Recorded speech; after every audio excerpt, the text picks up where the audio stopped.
Perang Mu'tah terjadi pada tahun 8 Hijriah di sebuah tempat bernama Mu'tah yang terletak dekat wilayah Syam, perbatasan dengan Romawi Timur. Perang ini meletus karena seorang utusan Nabi Shallallahu Alaihi Wasallam yang bernama Haris bin Umair al-Azdi dibunuh oleh gubernur Romawi. Padahal, dalam tradisi bangsa manapun, membunuh seorang utusan dianggap pelanggaran besar. Nabi Shallallahu Alaihi Wasallam kemudian menyiapkan pasukan sekitar 3.000 orang untuk menghadapi puluhan ribu tentara Romawi dan sekutu mereka. Beliau menunjuk Zaid bin Harisah sebagai panglima utama.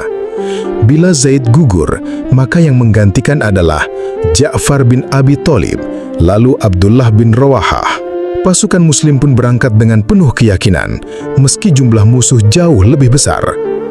Saat pertempuran berlangsung, Zaid bin Harithah maju ke medan perang sambil membawa bendera Islam. Namun, beliau gugur sebagai syahid. Bendera lalu diambil oleh Ja'far bin Abi Thalib. Dengan keberanian luar biasa, Ja'far bertempur hingga kedua tangannya putus, namun ia tetap memeluk bendera dengan sisa tubuhnya. Hingga akhirnya, beliau pun syahid.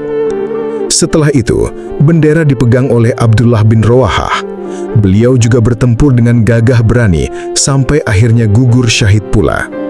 3 panglima yang ditunjuk Nabi Shallallahu Alaihi Wasallam telah gugur. Pasukan Muslim sempat guncang, bingung siapa yang akan memimpin.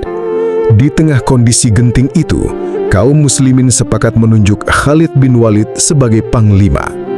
Padahal, ini adalah pertama kalinya beliau memimpin pasukan Islam sejak masuk Islam beberapa waktu sebelumnya. Dengan kecerdasan strategi yang Allah karuniakan kepadanya, Khalid menyusun siasat. Beliau mengubah formasi pasukan sehingga membuat pihak Romawi menyangka bala bantuan Muslim baru saja datang.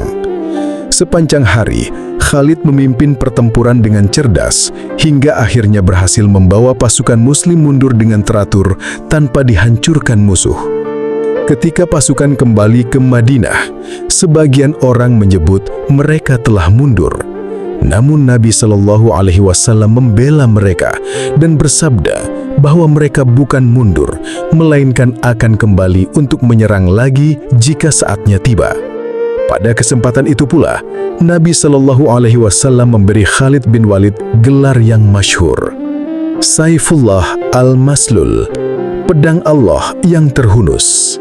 Sejak saat itulah, Khalid dikenal sebagai panglima besar Islam yang kelak memimpin banyak kemenangan gemilang.